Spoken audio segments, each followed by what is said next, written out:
Hello, I'm Jonasz Rawiński. Welcome on board the Eastern Express, and as always, I hope you enjoy the journey. Violent crime in Russia hits a chilling 15-year high as thousands of ex-convicts return home from the battlefields of Ukraine. Moscow armed criminals sent them to war and now seems shocked they are bringing the war back home. Could the Kremlin soon face the monsters it itself has created? When Vladimir Putin launched his invasion of Ukraine, he promised Russians glory and security. Instead, he's giving them violence and instability right on their doorstep. So without further ado, let's take a look at our latest report to find out more. Inevitably, Russian servicemen return home after carrying out a war of their country's own making. This leads to problems for the general population, as the government is responsible for reintroducing these veterans into society, all 140,000 of them according to the Kremlin itself. Russian mobilization campaigns are heavily supported by a push to show that enlistment is highly profitable. This in turn means that once the troops return, they have to get jobs that are at least remotely comparable in terms of pay, or else it will cause issues in society. Many of them also require psychological assistance. Everything there is actually more serious, more scary, more horrible. You don't see everything on TV. The government has made some strides to accommodate the veterans. There are social and employment programs meant to encourage companies to hire former soldiers. So far, the Kremlin says, about half of the returned soldiers have found employment. The other half remains a challenge for the government and Russian society as a whole. There have been reports of a rise in violent crime committed by former soldiers, including a surge in domestic violence. Russia has had experiences of such a phenomenon in the past in the wake of the Soviet Union's war in Afghanistan. In the end, it is the Kremlin that started the war with Ukraine and sent these men to the front lines. Therefore, many expect the government to also handle this problem and do so much better than its predecessors did a few decades ago. But now let's zone in on the explaining portion of our show. Even after they return from the battlefields, war exacts a heavy toll on those who take part in it. For Russian soldiers, they have to deal with not just physical wounds, but also post-traumatic stress disorder and other mental health problems. Unlike in the West, however, there often isn't a safety network ready for them. Since the start of its illegal invasion of Ukraine, Russia has had to grapple with maintaining enough support for its returning soldiers. These men often require specialized care that is both physically and mentally demanding. For example, there has been a significant rise in the number of amputees and, in turn, the number of needed prosthetics. Estimates indicate that Russia requires some 70,000 prosthetic limbs per year to keep up with the needs of veterans and civilian victims whose wounds are not related to the conflict. The other side of this problem is the lack of necessary psychological support for veterans. Russia currently does not possess nearly enough qualified professionals who can help treat post-traumatic stress disorder. In fact, it doesn't really have an organized psychological support network, which could give the soldiers the opportunity to overcome these struggles. Experts have warned that the number of sessions with professionals are very limited, and that there is a prevailing sense that a few meetings will be enough to help solve PTSD. Although observers believe that Russia has a better structure in place to assist veterans than the Soviet Union did in the wake of the Afghanistan war, it is still far too inadequate to handle such an influx of soldiers requiring treatment. Now, as always, let's take a look at the issue in greater detail. According to Russia's own statistics, from January to June 2025 alone, over 333,000 serious and particularly serious crimes were committed, marking a record-breaking surge compared to previous years. Who is responsible? Well, many fingers point squarely at veterans of Russia's so-called special military operation in Ukraine, particularly former prisoners turned frontline warriors who were hastily armed, minimally trained, and promised pardons for their service. Initially, the Kremlin brushed off concerns. Dmitry Peskov dismissively labeled the rising crime as mere lousy behavior and assured the public the government had everything under control. Spoiler alert, it did not. Now, independent investigations have revealed that crimes committed by returning veterans increased by an astonishing 700% from 2022 to 2023. Even worse, violent crimes have skyrocketed by an even more alarming 1,300%. The Kremlin's approach to staffing its invasion forces, especially early on, was simple. Offer prisoners, including murderers and thieves, a quick route to freedom and a monthly paycheck to fight in Ukraine. Infamous private military companies like the Wagner Group openly recruited hardened criminals, giving them guns, explosives, and minimal training. When these combatants returned home, unsurprisingly, they brought their battle-hardened mentalities with them, and sometimes also they brought weapons along. One inmate chillingly described the recruitment, saying, "The truth is, we, the thieves and the killers, are now fighting Russia's war." This stark admission underscores a devastating miscalculation by the authorities at the Kremlin. Expecting these criminals-turned soldiers to seamlessly transition from wartime atrocities to peaceful civilian life appears to come with a brutal reality check. Wars rarely produce peaceful citizens, especially not from individuals already prone to violence. Despite the Kremlin's public optimism, behind closed doors there is mounting panic. Even former high-ranking Russian officials like General Anatoly Kulikov, once Minister of Internal Affairs, have publicly warned of a dangerous post-war crime wave, reminiscent of the chaos after World War II. Kulikov's warnings fell mostly on deaf ears, but the reality is now undeniable. The Afghan syndrome, a grim echo from the Soviet invasion of Afghanistan, is resurfacing as PTSD-ravaged veterans grapple with civilian life.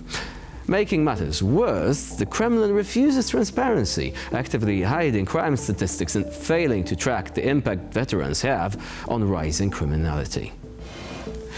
Tonight's lesson from Russia is a painful reminder. When you arm and pardon criminals without preparing for their return, the consequences don't stay on foreign soil. Some of them inevitably come home. And the Kremlin may soon find itself confronting a new enemy, not Ukraine, not NATO, but the very criminals it has foolishly empowered. And now here to shed more light on the issue is Rasmus Nilsson, lecturer in Slavic and East European Studies at the University College London. Hello and welcome to Eastern Express. Hello, thank you for having me here. So Russia's violent crime problem in the wake of the war in Ukraine, this is often being compared to the situation after Afghanistan. What similarities and differences would you say are there? I would say the situation now is worse for Russia. If you're looking at the situation after, I appreciate the Afghan war lasted longer than so far the special military operation, so-called, of Russia's in Ukraine has lasted.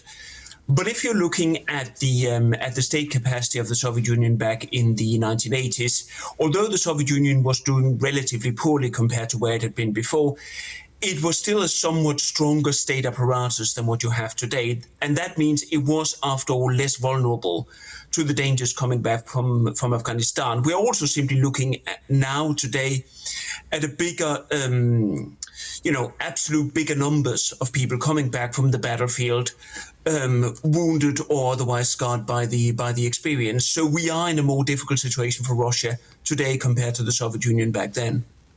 When you say that the Soviet Union had a stronger state apparatus, are you referring to the overall capacity of the state to reintegrate veterans, to provide them with healthcare, or are you referring to the security apparatus? Because some would argue that today, under Vladimir Putin, there is a huge emphasis on the security apparatus. However, this is at the expense of many other branches of state activity in general. I mean, you can talk about the Soviet Union at times providing some welfare benefits which were not provided today. But this is more a matter of state capacity for repression and for governance. In fact, I would take it a bit further, following on from what you said now, and say that today we might start debating whether we can talk about a Russian state per se. Now, I know this tends to be shorthand. When we talk about Russia, we talk about the Russian state and the Russian state trying to deal with, for instance, the problem of returning war veterans. But the Russian state today is many different things. It's many different groups with quite a lot of different interests. That goes for the security apparatus as well, or apparatuses plural, if you like. So the problem also becomes that you don't have one centralized governing bit in Russia today that can handle problems like this, even if it had the capacity to do so. Now, capacity is, of course, quite a big problem for Russia today. You've had, not only do you have these veterans coming back, quite a few of whom have criminal convictions from before and therefore perhaps are not necessarily to be trusted with weapons in a civilian setting. You've also got the issue, of course, of a lot of police officers, a lot of military people and so on from Russia who would normally be tasked with carrying out law and order tasks in the country. A lot of them having been sent to the front, and a lot of them having been incapacitated or killed. But you are also, and I cannot stress this enough, you are also dealing with a Russian state today that in many ways is not a state, that in many ways does not function as a single actor, coordinated from the top. There's always this talk about, does Putin run everything? No, he doesn't. But if he and a few people around him did run everything, Russia might right now be, yes, a terrible place in many ways, but better governed than it is. We are not talking, I would argue, with a single Russian state, and that is part of the security problem here. And if we're not talking about a single Russian state, would you also say perhaps that there is this constant interaction between official institutions and criminal groups? And where does it leave those returning veterans? Because it is often said that they may pose a threat because they actually join various types of criminal organizations. But what if there is another layer there? These organizations in turn interacting with the state, and so many of these people being able to act with impunity, for example. Well, you're absolutely right. Very quick point there, if we just go back to the comparison with the Soviet Union, just not to make that distinction between today and the Soviet era too stark. The Soviet authorities, of course, could also sometimes work with criminal gangs. They did do that both domestically and abroad, but at a much more organized level in general.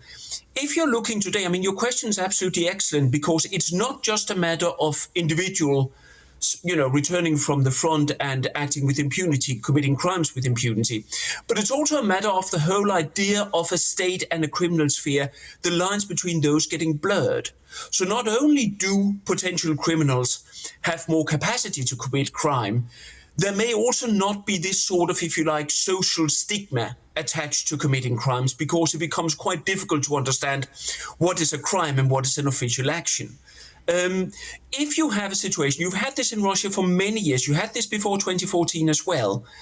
If you have a situation where ordinary people in Russia, people who just want to, get on with their lives and live peacefully and prosper, if you have a situation where those ordinary Russians simply refer to the Russian state as bandits, banditi, people who, we shouldn't get involved with their bad news, we should just try and stay out of their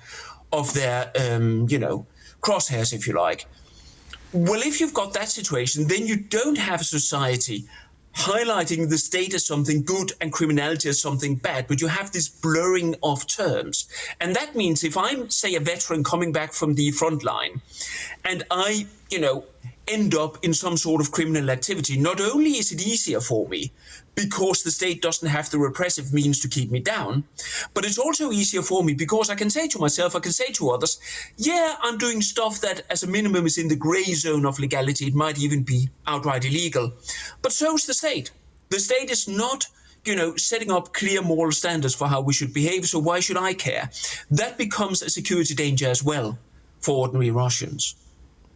And now, speaking of these blurred lines, would you say that also the co-optation of criminals returning from Ukraine, so they are no longer soldiers, but they still have all those skills which could be useful, do you think this could be a danger also to Russia's neighbors, in that these people will no longer be serving the army per se, but they will operate in this gray area, and they could be used in order, for example, to carry out acts of sabotage, espionage, so they will no longer be deemed useful for the army specifically, for the military structures, but still the Russian state will not forget about them, and instead it will actually make a good use of them in different places, different areas. Do you think that this is something that we should be worried about as well?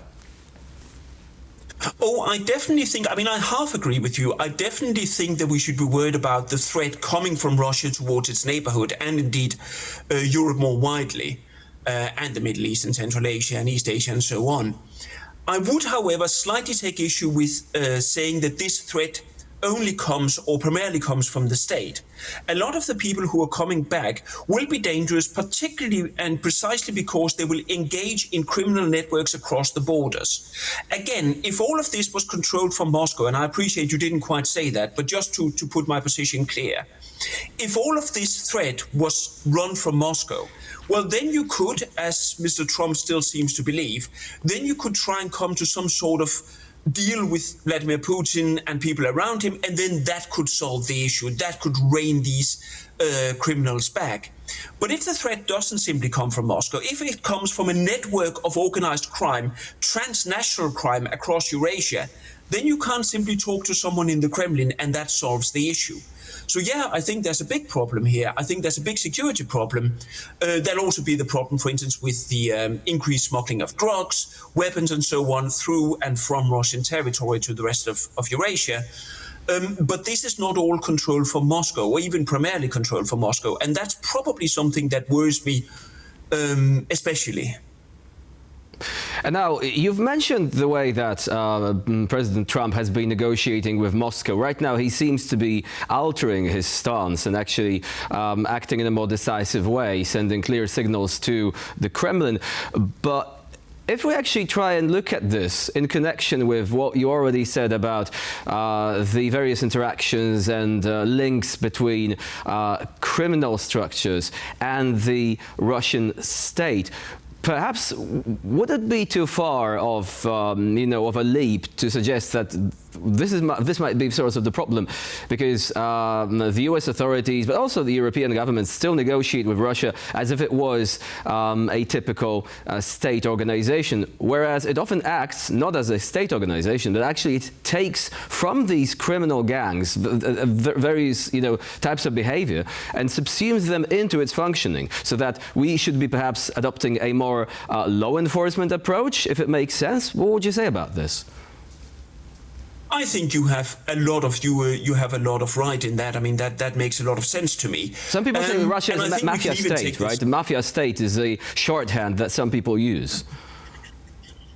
Yeah, and you can say that to quite some extent. I would even take it beyond Russia as well and say, if you're looking at governments around the world, but perhaps particularly in the so-called West, like North America, like Western Europe, you may be in a situation where the structures we have from the states there are not really geared to dealing with modern politics in many ways. It's one thing when you're dealing with the so-called mafia state, as in the Russian case, and there is, it's a fair moniker in many ways. But you also got to look at the way in which the world is becoming more and more a matter of networks rather than hierarchies. The way power is becoming dispersed within individual countries and across borders. Beyond all this, I would also say on the specific issue of Donald Trump, unless and until Donald Trump actually does something practical to hinder Russia's attack on Ukraine, I don't think he is there to block Russian warmongering. I don't think he's there as part of the solution, and I don't think America is there as part of the solution. I'm afraid, so far, I still have not seen a single real sign that Donald Trump is trying to stop Russia. Yes, he talks the talk, he does not so far walk the walk. But that's a specific issue. What you started talking about in terms of mafia states and less hierarchized states is the point that is perhaps has greater validity and more long-term interest for us. So very briefly, if the US wants to be efficient here, should it actually take an approach it would have taken when dealing with a criminal organization, rather than trying to go down the path, the tried and tested ways of diplomacy which worked in the past, but right now when dealing with Putin might actually be inefficient? Yes, it should do two things. Externally, it should do what you're talking about. It should deal with Russia as it's dealing with a lawbreaker, in effect. And it should deal with Russia, therefore, also as a network rather than a hierarchical state.